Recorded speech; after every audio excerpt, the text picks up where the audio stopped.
Bendiciones, mis amados hermanos, infinitas gracias a nuestro buen Dios por darnos este privilegio de estar con ustedes y compartir la palabra de nuestro Dios. Nuestro estudio es sobre la epístola a los Hebreos y deseamos profundamente que esta palabra pueda edificar, pueda bendecir sus vidas de una forma extraordinaria. Hebreos es sin duda alguna, mis amados hermanos, uno de los libros más intrigantes del Nuevo Testamento. Esta epístola nos va a presentar varios retos, sobre todo a la hora de responder a las preguntas introductorias sobre su autor y los destinatarios. Hebreos, por lo tanto, es peculiar en este sentido. Cuando nosotros vemos las epístolas de Pablo, no solamente se nos dice con claridad quién es el autor, sino que también se nos va a indicar en las epístolas paulinas de una forma explícita o implícita el contexto histórico, la audiencia y la situación que originó la carta. Lo mismo también podría decirse sobre las epístolas de Pedro, sobre el libro de Hechos de los Apóstoles, el Apocalipsis y obviamente también los Evangelios. Sin embargo, la epístola a los Hebreos nos da muy poca información sobre su origen. De hecho, no sabemos absolutamente nada acerca de quién fue el autor, la audiencia original o el contexto de esta epístola. Normalmente esta epístola se la conoce como Hebreos. Es el título que se encuentra en la mayoría de los antiguos manuscritos, identificando así a esta carta solamente de esta forma, ¿no? A los hebreos. Esta carta no empieza con un saludo, como lo podemos ver claramente en las epístolas de Pablo. No obstante, aunque no hay un saludo, este libro es claramente una epístola, una de las 21 epístolas que forman parte del Nuevo Testamento. Ahora, otra de las preguntas interesantes que debemos de formularnos: ¿quiénes fueron los destinatarios originales de esta carta? Como se ha dicho en los manuscritos más antiguos, simplemente se dice a los hebreos. El tono que encontramos en esta carta nos hace suponer que los destinatarios eran cristianos. Parecería indicarnos el libro que había una comunidad judía que se había convertido al cristianismo. Pero esto, mis amados hermanos, no responde necesariamente a todas las preguntas sobre el público original de esta epístola. Algunos en la iglesia primitiva sugirieron que varias personas podrían ser los autores de esta carta, así también como sus destinatarios. Por ejemplo, con respecto a los destinatarios, se dice que podrían haber sido sacerdotes judíos que se habían convertido al cristianismo, y esto se supone porque la epístola a los hebreos presupone un gran conocimiento de las escrituras del Antiguo Testamento y sobre todo del sacerdocio levítico. Bueno, pero no hay a ciencia cierta una base escritural para identificar que los destinatarios de esta epístola eran sacerdotes judíos que se habían convertido al cristianismo. Es evidente, sí, mis amados hermanos, reconocer que los destinatarios de esta carta tenían un abundante conocimiento sobre el Antiguo Testamento. Por cierto, el autor desconocido de esta epístola va a citar con frecuencia la Septuaginta, que era la traducción al griego de las escrituras del Antiguo Testamento.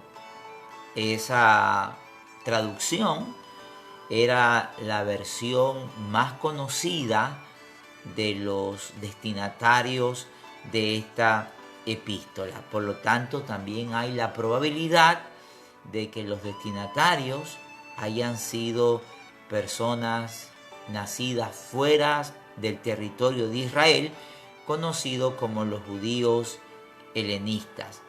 Bueno, no podemos nosotros ser dogmáticos y decir quién realmente fueron los destinatarios de esta carta, pero hay tres cosas que sí tenemos que tener en cuenta.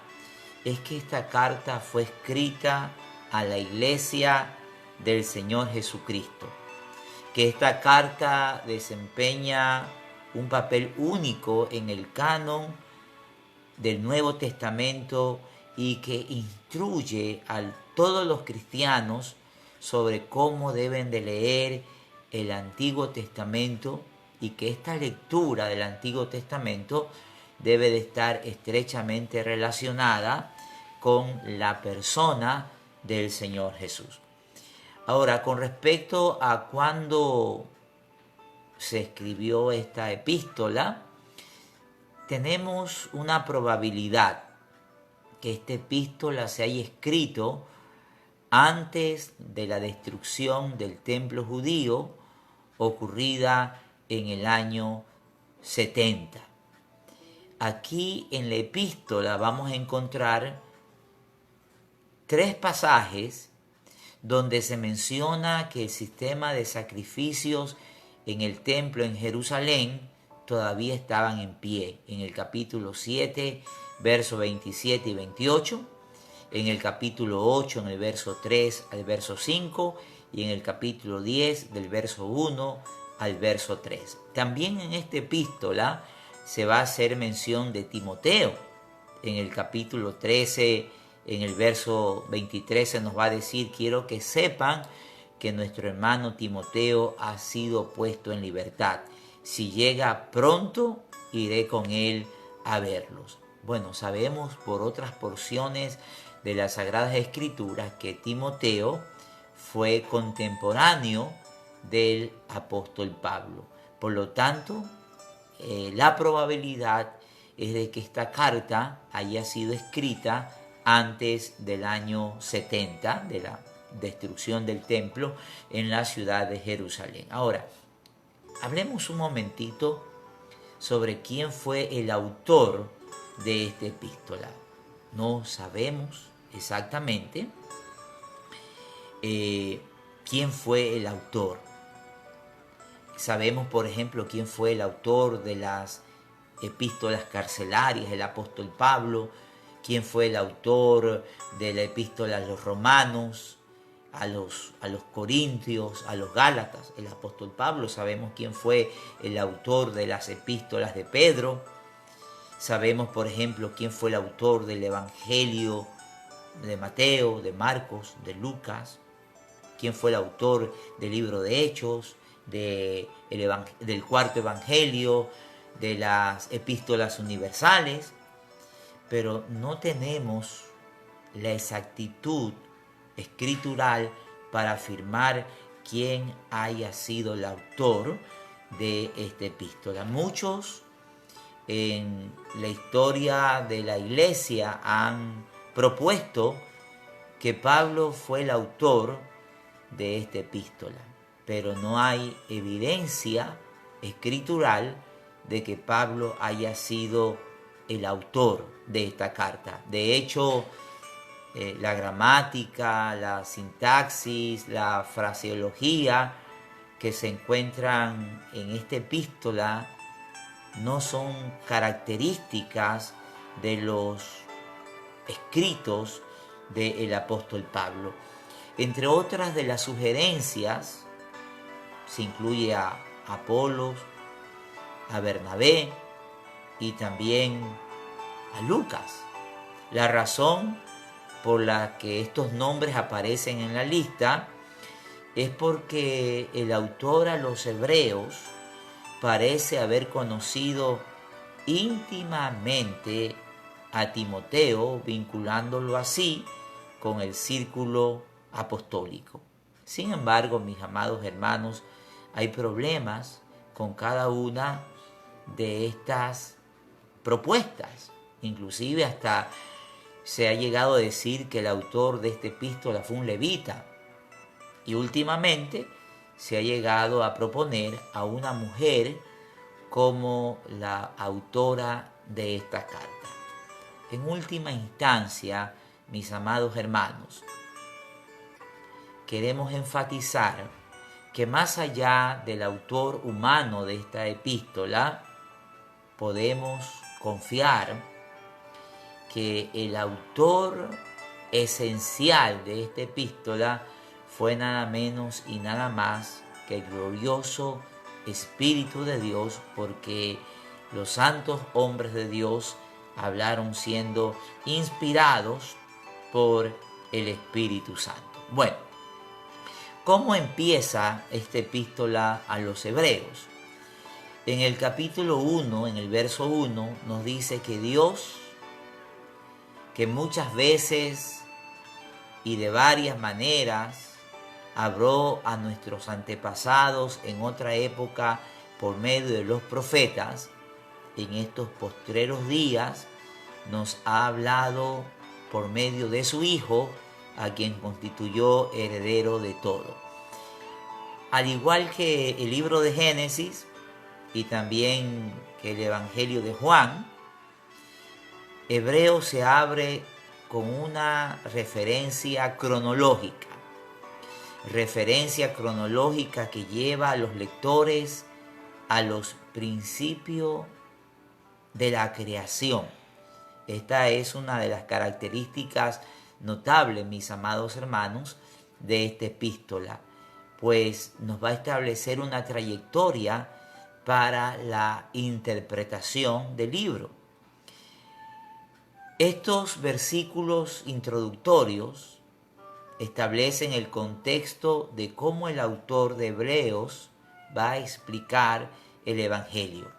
Es muy significativo que comience su relato del Evangelio no con el nacimiento de Jesús en Belén, sino precisamente con el relato de la creación y con los pactos realizados por Dios en el Antiguo Testamento. ¿Por qué es esto tan importante? Porque a través del autor de los Hebreos, el Espíritu Santo va a situar la historia de Cristo en el contexto de todo el plan redentor de Dios. Un plan redentor que abarca desde la creación hasta la nueva creación que se lleva a cabo por medio de la persona de Cristo.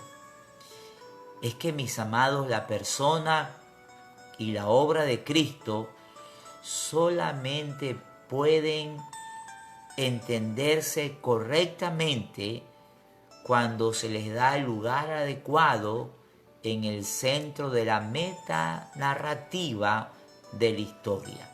La historia de la obra salvadora de Dios en Jesucristo comienza no solamente durante la época del Imperio Romano, sino hace mucho tiempo. ¿En dónde? En las narraciones del Antiguo Testamento. La obra redentora de Dios en la persona de Jesucristo va a comenzar en el mismo principio de la creación. Es por esto que el autor a los Hebreos va a subrayar que entender la historia de Jesús y su obra en la cruz significa comprender que la encarnación de Cristo no fue la primera y única vez donde Dios intervinió en la historia. La encarnación de Jesucristo es ciertamente única, irrepetible entre todos los actos de Dios en la historia.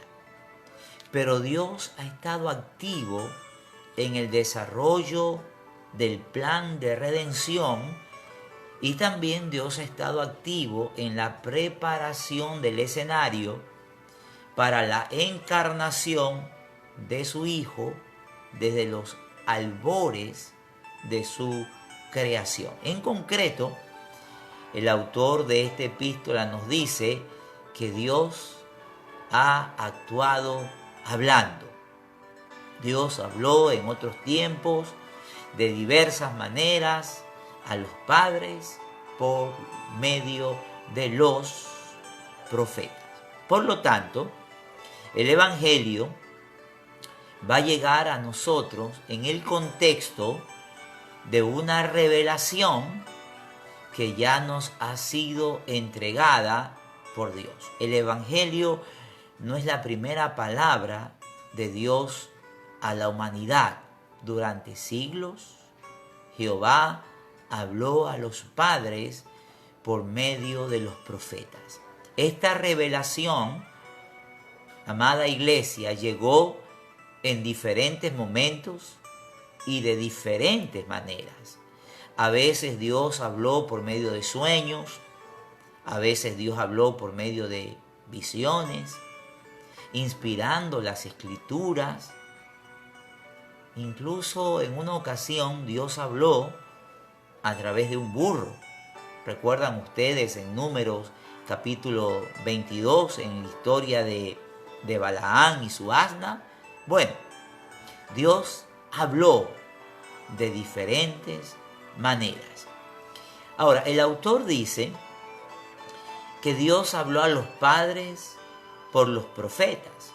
Note que el autor no solamente va a establecer el contexto teológico y redentor histórico de la epístola, sino que también va a introducir el argumento apologético sobre la superioridad de Cristo sobre todo lo que en el Antiguo Testamento se hizo.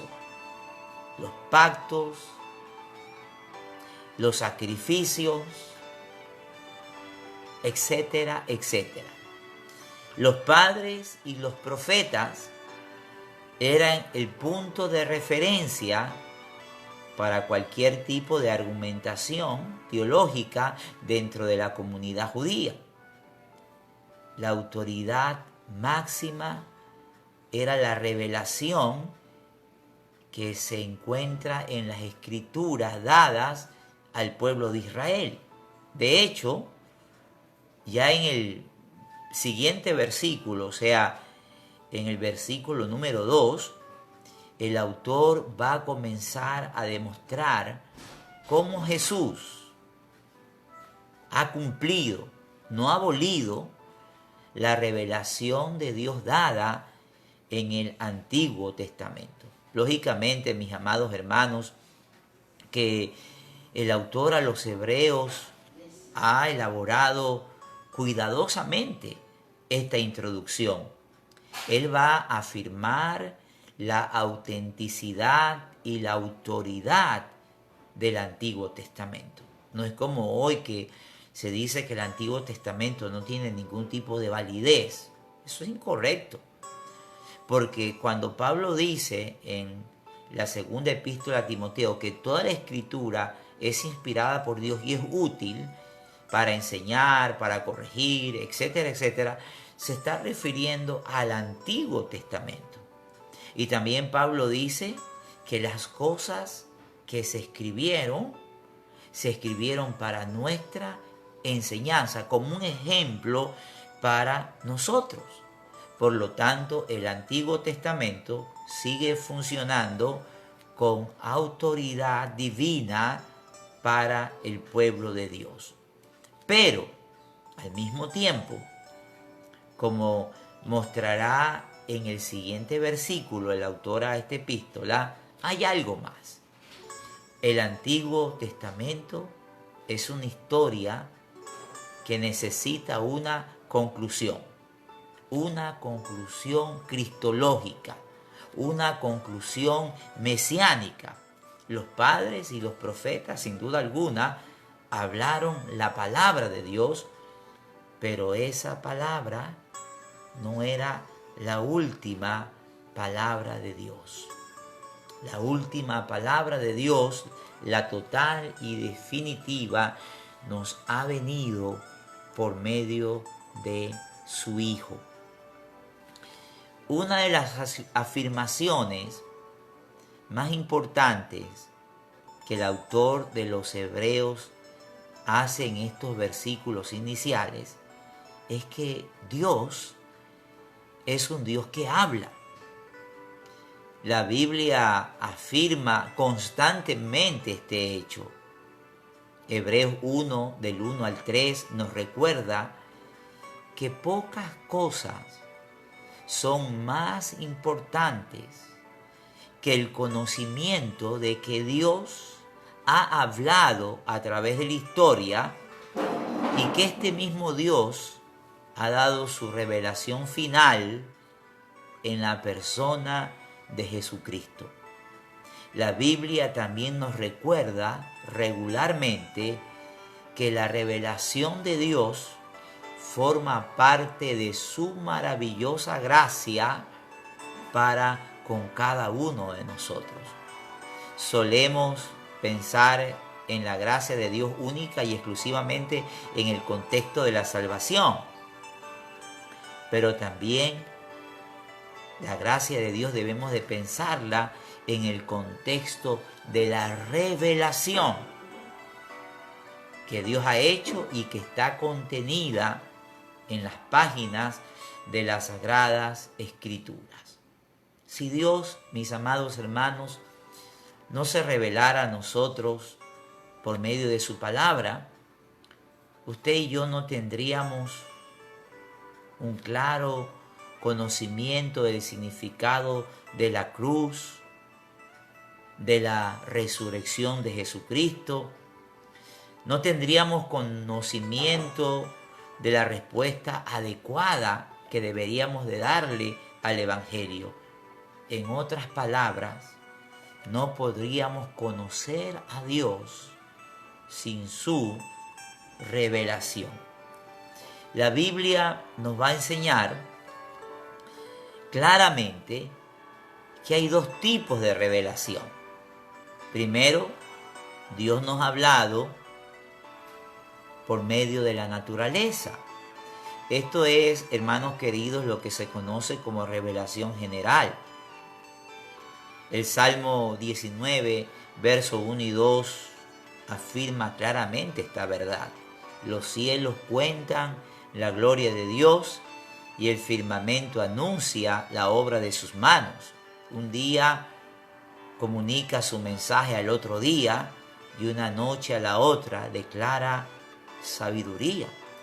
En la epístola a los Romanos, en el capítulo 1, también se nos aclara algo sobre la naturaleza, el alcance y la finalidad de la revelación general. En la revelación general, los atributos invisibles de Dios, es decir, como dice Pablo, su eterno poder y deidad, se hacen claramente visibles a través de las cosas hechas. Pero al mismo tiempo, la revelación general que nos testifica de la existencia de Dios no es suficiente, queridos hermanos, para darnos una comprensión clara de la salvación que está disponible para nosotros en la persona de nuestro glorioso Salvador Cristo Jesús. La Escritura habla de una revelación general, pero la Escritura también habla de una revelación especial. Este es el tipo de revelación al que se hace referencia en estos primeros 3 versículos del primer capítulo de la epístola a los Hebreos.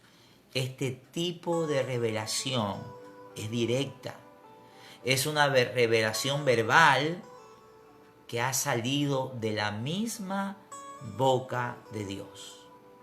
Esta revelación especial es la que poseemos en las sagradas escrituras. Cuando la escritura habla, es que Dios nos está hablando. Ahora bien, en el versículo 2 que estamos analizando, el autor va a contrastar 2 periodos completamente diferentes. Lo que ocurrió hace mucho tiempo entre los padres y los profetas, en los primeros días. Lo va a contrastar con lo que ha ocurrido ahora en Cristo Jesús en los últimos días.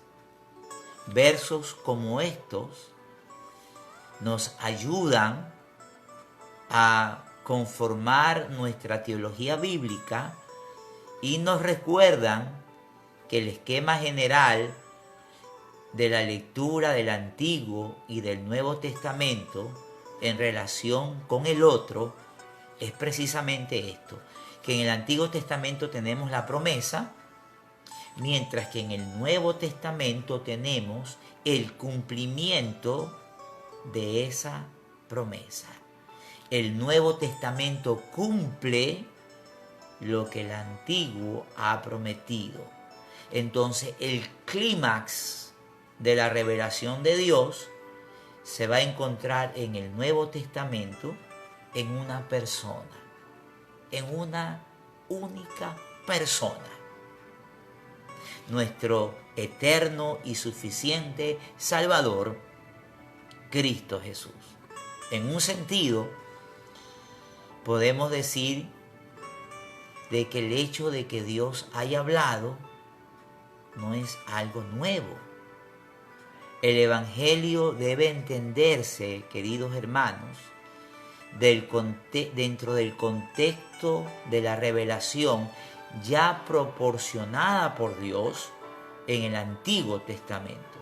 Jesús es la conclusión de una historia existente en el Antiguo Testamento.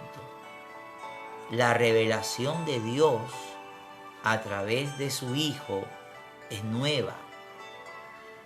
La historia del Evangelio es la conclusión tan esperada que cumple todas las promesas de Dios y cristaliza todos los tipos, todas las sombras del Antiguo Testamento. Existe una diferencia cuantitativa entre un profeta y un hijo. Además, a este hijo se lo va a definir en la epístola a los Hebreos de una manera que exige a todos los lectores que reconozcan el carácter divino de este hijo. Ya Dios no se limita a hablar por medio de los profetas. Ahora Dios habla por medio de su Hijo. Por lo tanto, Jesús, que es el Hijo de Dios, es la revelación total, completa y definitiva del Padre, ya que comparte la misma naturaleza del Padre como segundo miembro de la Trinidad. En estos versículos introductorios, el autor va a designar a Jesús como heredero de todas las cosas. Ser heredero en el pensamiento judío implicaba estar investido de todo. de honra, de gloria, de majestad, de poder. Es por esto que al Hijo se le da toda la autoridad. Hacer negocios con el Hijo significa hacer negocios con el Padre. Si se va a conocer al Padre, hay una sola forma, hay un solo medio para conocer a ese Padre, y es precisamente por medio del Hijo. ¿Recuerda usted lo que dijo Jesús en San Juan 14, 6 y 7? Jesús dijo que Él era el camino, la verdad y la vida, y que nadie puede ir al Padre si no es por medio de Él. El que ha visto a Jesús ha visto al Padre. Ahora, el autor a los Hebreos, que repito, no sabemos quién sea, nos dice que el universo, que todo lo creado, ha sido hecho por medio de Él. Y esto que nos está diciendo el autor de esta epístola nos va a recordar mucho al prólogo en el Evangelio de Juan, ¿verdad? Que dice que en el principio era el Verbo, y el Verbo era con Dios, y el Verbo era Dios. Este era en el principio con Dios. Todas las cosas por Él fueron hechas, y sin Él nada de lo que ha sido hecho fue hecho. Jesús no solo es el cumplimiento del Antiguo Testamento.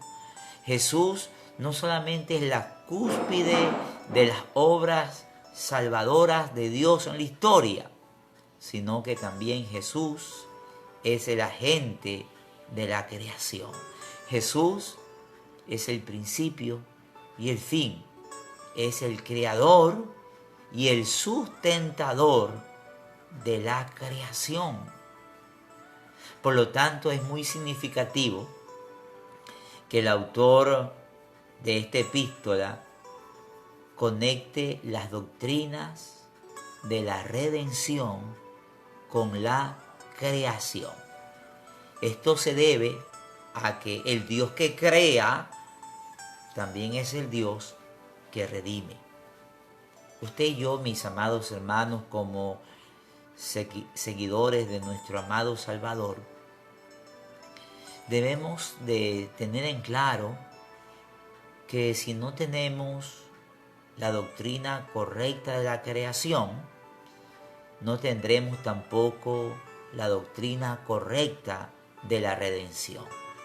La creación y el Evangelio están estrechamente unidos, estrechamente relacionados.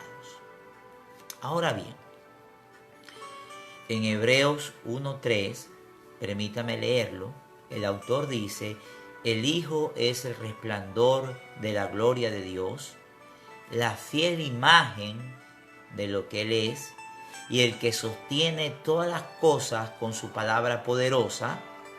Después de llevar a cabo la purificación de los pecados, se sentó a la derecha de la majestad en las alturas.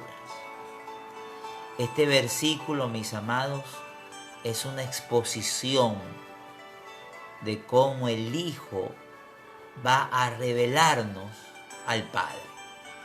El autor habla de que Jesús es el resplandor de la gloria de Dios. Y esta palabra resplandor nos va a llevar a algo muy conocido, muy común en el Antiguo Testamento, que era la Shekinah. ¿Recuerdan ustedes?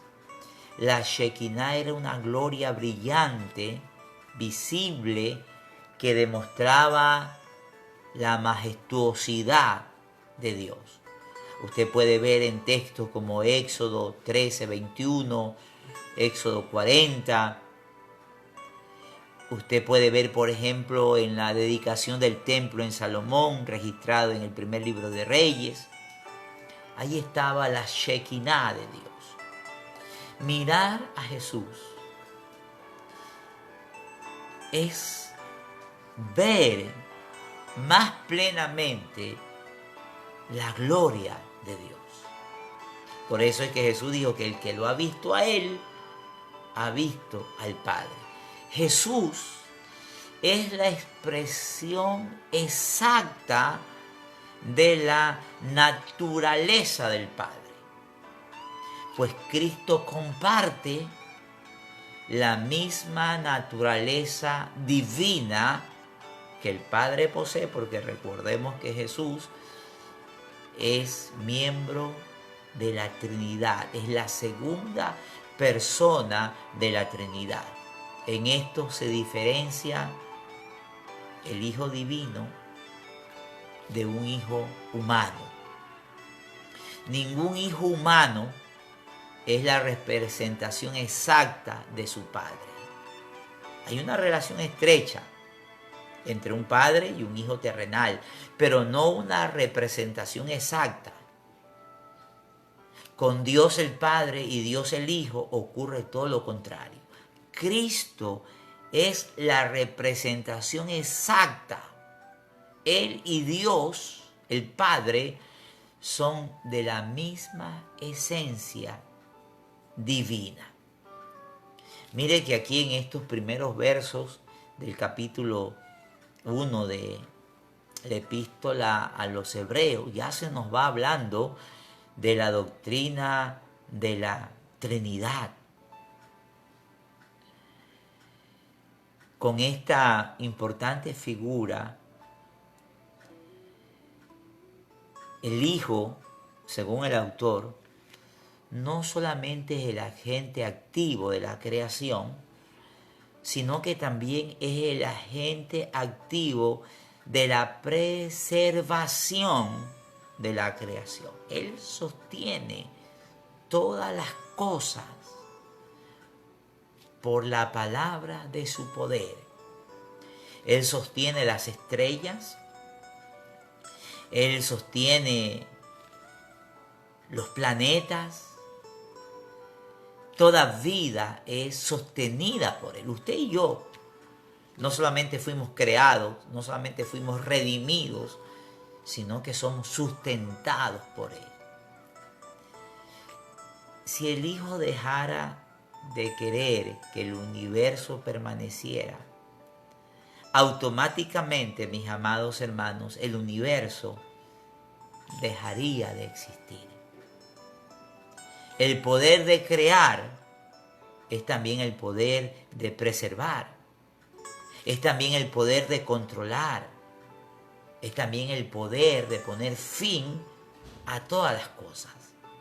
La epístola a los hebreos nos va a decir que Jesús posee este tipo de poder. Sin duda alguna, mis amados, que hablar de la Trinidad son aguas profundas, ¿verdad?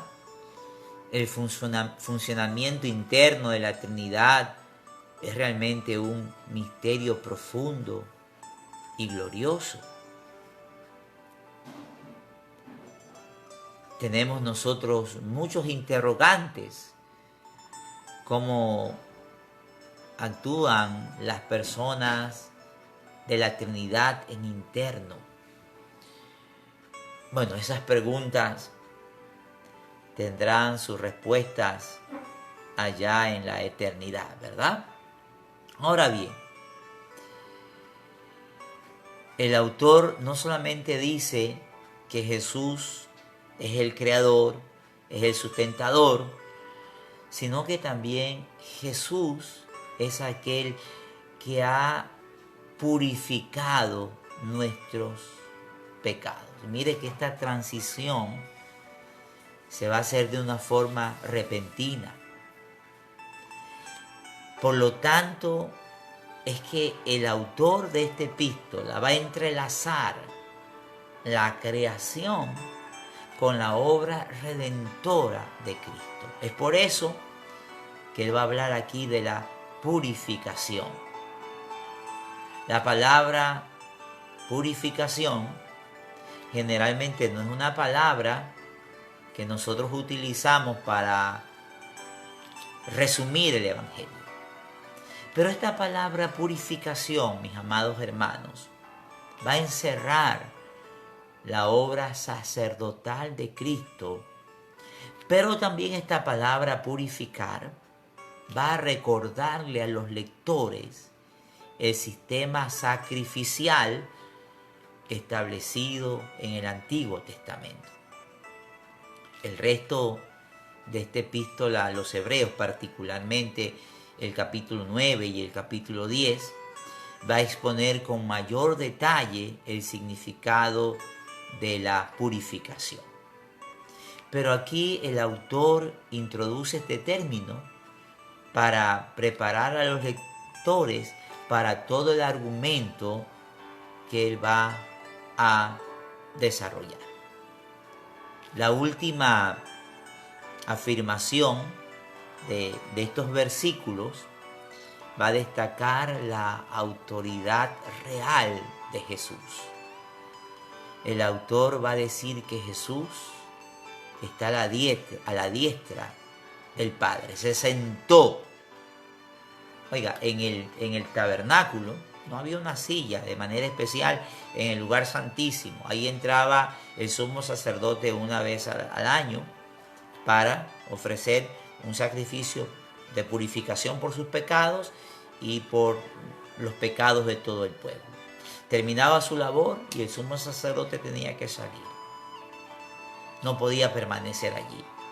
Jesús purificó nuestros pecados y se sentó a la diestra del Padre porque su sacrificio es un sacrificio perfecto. Él se sentó a la derecha del Padre. ¿Y qué significaba para un judío el estar sentado a la derecha de alguien? Eso indicaba favor y también indicaba autoridad. Que Cristo esté a la derecha de la majestad significa que Jesús está por encima de todos los poderes habidos y por haber, y que Jesús gobierna sobre el universo. El lugar de Jesús en el cielo es a la derecha del Padre, reinando con poder y autoridad, pero también, y esto es glorioso, mis amados hermanos, y con esto vamos a terminar, Él es un rey, tiene todo poder y autoridad, y ese poder y autoridad Él lo usa para interceder por usted y por mí. Como dice esta misma epístola, que Él vive para interceder por nosotros. Vamos a resumir lo que nos ha dicho el autor de esta epístola. Él va a hablar de las siguientes doctrinas en estos versos introductorios. Va a hablar de revelación, va a hablar de creación, va a hablar de la Trinidad, va a hablarnos de la relación entre el Antiguo y el Nuevo Testamento, va a hablar sobre cristología, va a hablar sobre expiación. Ahora, consideremos lo que el autor ha dicho sobre Jesús.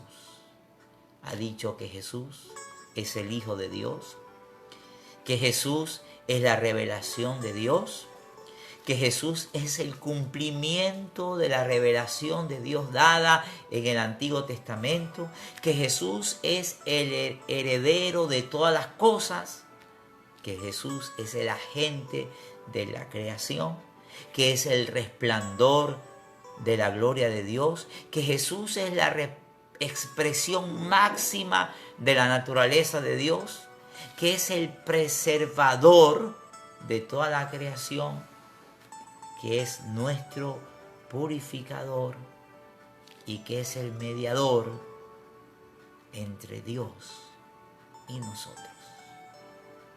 Hebreos es una epístola no para los débiles de corazón, sino que Hebreos es una epístola para aquellos cuya resistencia será ricamente recompensada con un notable retrato de Jesús. Amemos a nuestro Creador y Redentor. Él es digno, pues es supremo sobre todas las cosas. En esta introducción a esta epístola, el autor nos dice, y vamos a leerlo para finalizar, el autor dice que Dios ha hablado muchas veces y de diversas maneras a nuestros padres por medio de los profetas, pero que en estos días finales nos ha hablado por medio de su Hijo. A este lo designó heredero de todo y por medio de él hizo el universo. El Hijo es el resplandor de la gloria de Dios, la fiel imagen de lo que Él es. Y es el que sostiene todas las cosas con su palabra poderosa. Después de llevar a cabo la purificación de los pecados, se sentó a la derecha de la majestad en las alturas. Qué bendecidos somos. Esta gracia que Dios ha derramado sobre nosotros. Por eso Pablo dijo, bendito sea el Dios y el Padre de nuestro Señor Jesucristo, que nos bendijo con toda bendición espiritual en los lugares celestiales en Cristo. Amados, vivamos como es digno de estas gloriosas verdades que la epístola a los Hebreos nos enseña. Continuaremos el día de mañana. Continuaremos hablando estas gloriosas verdades.